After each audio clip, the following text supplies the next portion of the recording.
Assalamualaikum warahmatullahi wabarakatuh. Halo semuanya, bertemu lagi bersama saya Ima Indari dalam Learning Journal pertemuan ketiga.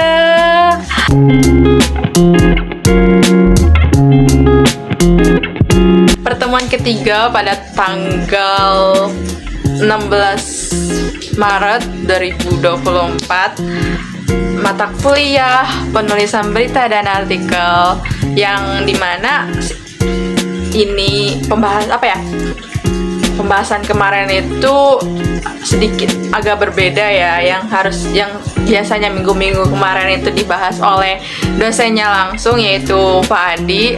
Untuk minggu kemarin itu dibahas oleh kelompok 1, yang dimana minggu-minggu selanjutnya juga akan dibahas oleh kelompok-kelompok selanjutnya, misal minggu depan kelompok 2 begitu. Nah, di kelompok 1 mereka membahas mengenai fungsi artikel dan berita di media massa.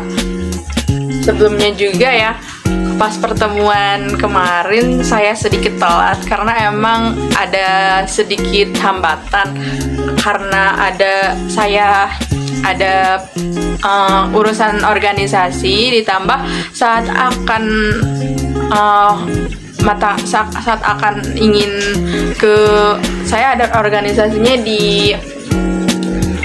ada acara di PB. Namun karena saat ingin ke fakultas dakwah, yaitu yang dimana fakultas saya di sana itu hujan ya, keadaannya saat hujan lebat, saya juga nggak mungkin menerobos saja. Nah, nanti yang ada kalau sekiranya diterobos terus, ininya juga pas masuk kelas badan basah dong, gosok kuyup. Nah, makanya pas kemarin itu mungkin setelah sekitar 20 menitan ya. Kalau saya juga ingat, mungkin saya yang terakhir kali telat masuk. Nggak bisa dibayangin sih, baru pertama kali telat, nggak enak banget sama dosennya, sama yang lain. Mohon maaf sebelumnya ya. Saat saya masuk juga di sana materi sudah dimulai oleh kelompok 1, yang dimana saya juga mungkin sedikit ketinggalan materi ya pas di awal-awal. Pas saya datang, materi sudah di pertengahan. Nah, mereka kelompok 1 membahas mengenai fungsi artikel dan berita di media massa. Artikel mungkin kemarin sudah sempat dibahas ya oleh Pak Adi juga. Nah, mereka mencantumkan dalam PPT-nya, yaitu artikel adalah suatu jenis karya jurnalistik, yang dimana artikel itu bisa disebarkan melalui media cetak seperti majalah ataupun koran. Dan artikel itu dapat diartikan juga sebagai tulisan karya jurnalistik yang isinya itu gagasan, pendapat, fakta, dan juga pemikiran atau opini. Nah, tahu nggak sih teman-teman tujuan artikel itu apa? Pas kemarin saya bahas, mungkin sedikit menyinggung ya, tujuan artikel itu apa. Nah, tujuan artikel sendiri itu yaitu sebagai suatu sarana menyampaikan fakta dan gagasan untuk meyakinkan bagi pembaca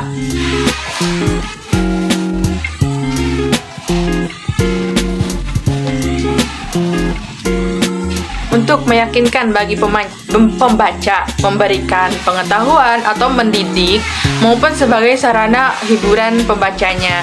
Nah, dalam fungsi artikel tersendiri, yaitu fungsi artikel dalam media itu sendiri terbagi menjadi 4, yang dimana di sana itu artikel itu untuk suatu sarana menganalisa data suatu berita.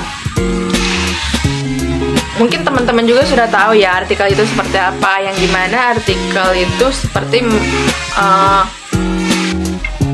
yang kedua itu sebagai fungsi artikel itu sebagai fungsi diskusi, dan yang ketiga yaitu sebagai sarana aktualisasi dan eksistensi penulis, dan yang keempat, yang terakhir, yaitu sebagai sosialisasi dan kontribusi gagasan.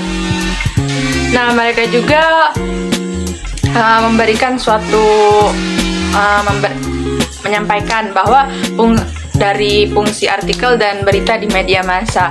Nah, mereka menyebutkan beberapa dari fungsi tersebut. Nah, itu yang pertama yaitu kita bahas mengenai fungsi artikel, yaitu sebagai sarana membantu masyarakat mendapatkan informasi sesuai kebutuhan, dan artikel juga sebagai sebuah sumber pengetahuan yang membuka wawasan dan memberikan pencerahan. Dan yang terakhir yaitu artikel juga menawarkan solusi ataupun sekedar nasihat. Seperti solusi ini ya, kita ambil dari solusi, semacam kita akan membuat suatu kerangka atau sebuah resep makanan. Artikel di sana menyajikan cara-caranya bagaimana, sehingga bisa membantu masyarakat atau pembaca untuk mendapatkan solusinya. Dan fungsi berita di media massa juga mereka menyampaikan ada enam yaitu sebagai menyampaikan informasi, informasi. Misal kita sekarang, saya di Banten, kita bisa mendapatkan informasi dari luar kota manapun dengan mudah, dengan cepat. Nah, itu fungsi berita. Dan berita juga sebagai sarana memberikan edukasi, yang memberikan mendidik. Dan yang ketiga yaitu menciptakan opini publik. Nah, misal saya menyampaikan berita kepada pembaca atau kepada masyarakat di media massa, pasti respon masyarakat atau pembaca itu berbagai ragam responnya itu bagaimana. Nah, dan yang keempat yaitu mengawasi kekuasaan.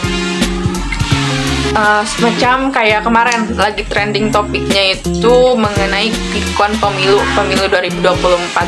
Kita dapat dengan mudah, kita dapat cari tahu apa sih surveinya itu, apa hasil dari surveinya itu. Dan yang kelima yaitu sebagai hiburan. Dan yang keenam yaitu sebagai menjaga kebebasan pers. Kelompok satu pun menuturkannya dalam jenis artikel dan berita di media massa. Secara umum, mereka menyantumkan dalam PPT-nya yaitu artikel dapat dibedakan menurut jenis serta tingkat kesulitan yang dihadapinya, antara lain seperti artikel. Mereka menyebutkan ada 4 jenis artikel. Yang pertama yaitu artikel praktis, yang kedua yaitu artikel ringan, yang ketiga yaitu artikel halaman opini, dan keempat yaitu artikel analisa ahli. Saya juga mungkin kurang memahami ya. Tadi juga belum sempat cari tahu lebih dalam. Terus ditambah mereka juga tidak menjelaskan lebih rinci apa itu artikel praktis, artikel ringan dan sebagainya. Nah, klasifikasi berita. Klasifikasi berita terbagi ke dalam 6 jenis klasifikasi, yaitu yang pertama yaitu straight news report.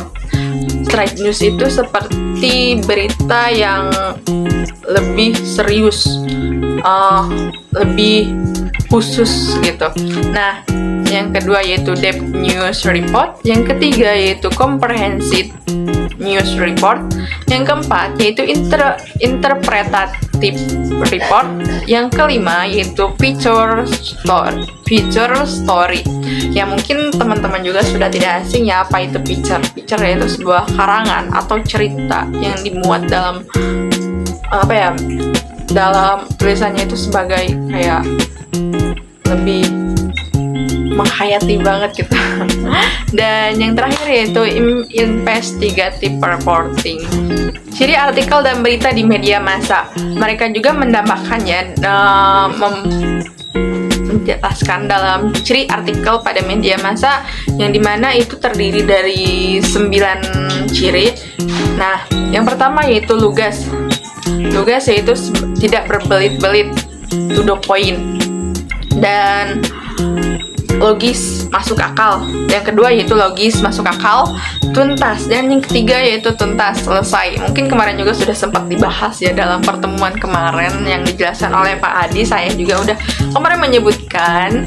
Dan yang keempat yaitu objektif. Dan objektif itu yaitu sebenarnya, yang sebenarnya terjadi. Dan yang kelima yaitu cermat. Dan yang keenam yaitu jelas. Ya, jelas. Cerita apa? Artikel, berita. Kalau tidak jelas, ya bukan disebut berita. Itu hanya sebuah karangan sang penulis. Dan yang ketujuh yaitu tidak melibatkan emosi berlebihan. Seperti kemarin juga sudah sempat dibahas ya. Jadi kita kalau menulis artikel atau berita tidak menambahkan emosi dalam diri yang tidak sesuai dalam berita tersebut. Dan yang kedelapan yaitu terbuka. Kita harus sesuai fakta, terbuka. Apapun yang terjadi kita harus santumkan dalam berita tersebut. Dan yang kesembilan, yang terakhir yaitu menggunakan bahasa baku. Bahasa baku yaitu bahasa yang formal, yang bisa dimengerti oleh semua orang. Kalau sekiranya kita menggunakan bahasa tersendiri dan yang membacanya itu orang lain yang dimana tidak mengerti bahasa yang kita pakai, itu tidak akan relevan yang kalau sekiranya kita pakai. Ciri-ciri berita terdiri dari 8 ciri.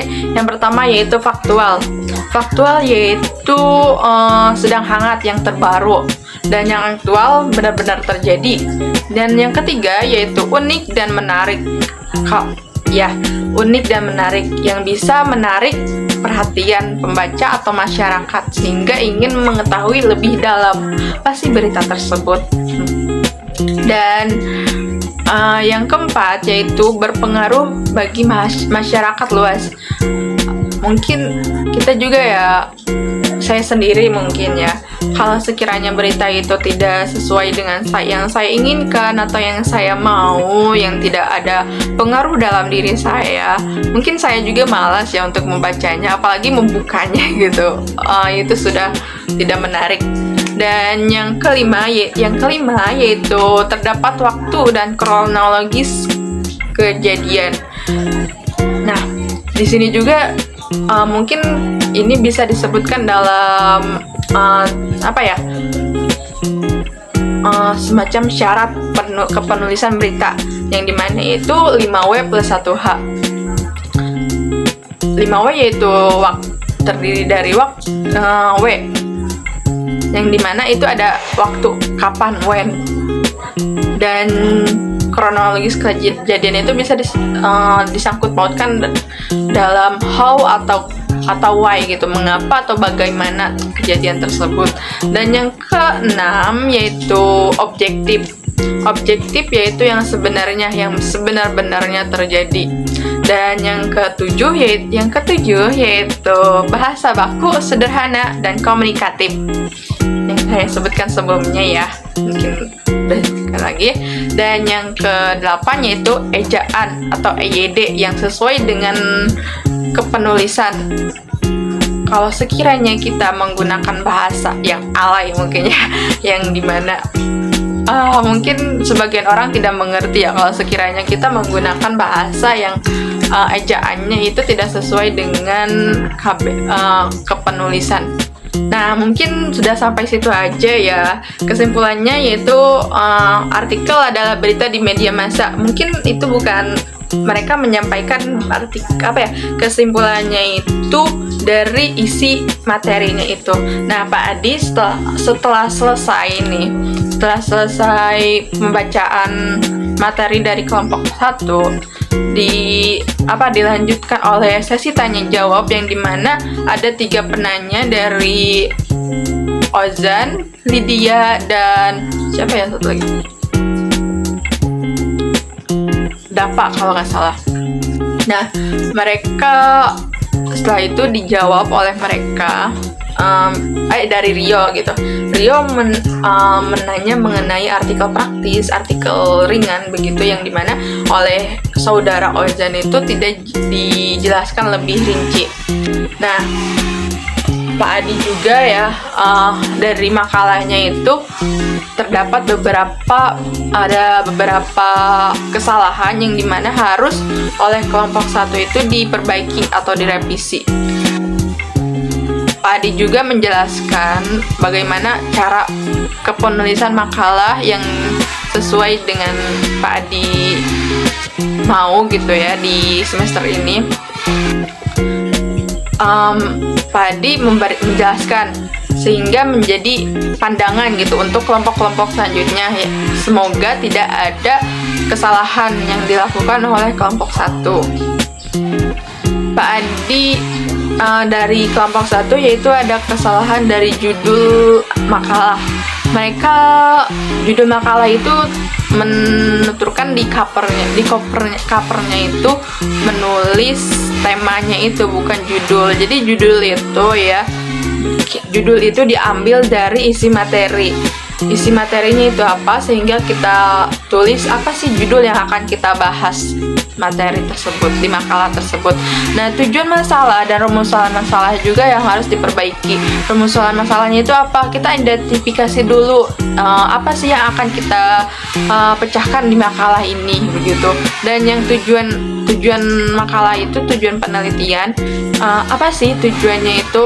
Tujuan kita menulis ini tuh untuk apa? Misal untuk mengetahui artikel, apa sih artikel begitu.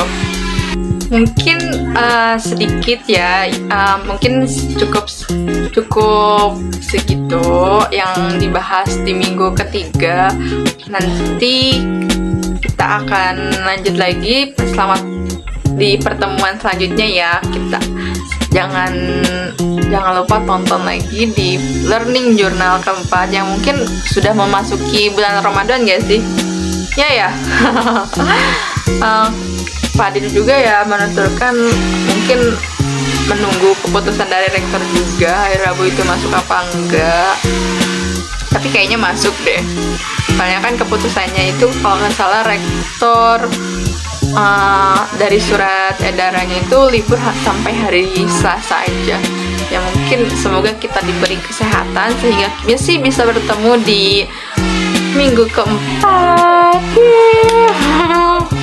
Gak sabar hari pertama masuk kuliah di bulan Ramadan, bulan sudah Ramadan penuh dengan berkah. Mungkin apalagi itu jam-jamnya itu udah jam-jam lapar ya, udah menunggu waktu berbuka. MK Pak Adi kan mulai dari jam 4:30 sampai jam 6. Tapi Pak Adi itu kadang sampai 5:30 aja, mungkin tidak mau memberatkan mahasiswanya yang mungkin ada yang rumahnya jauh gitu, sehingga waktunya juga dipersingkat, tidak sampai selesai jam 6 itu, tidak sesuai dengan jadwal. Ya, untuk kamu stay tune terus, tonton terus, tunggu di pertemuan selanjutnya di minggu selanjutnya. Sampai jumpa di Learning Journal Keempat. Bye bye.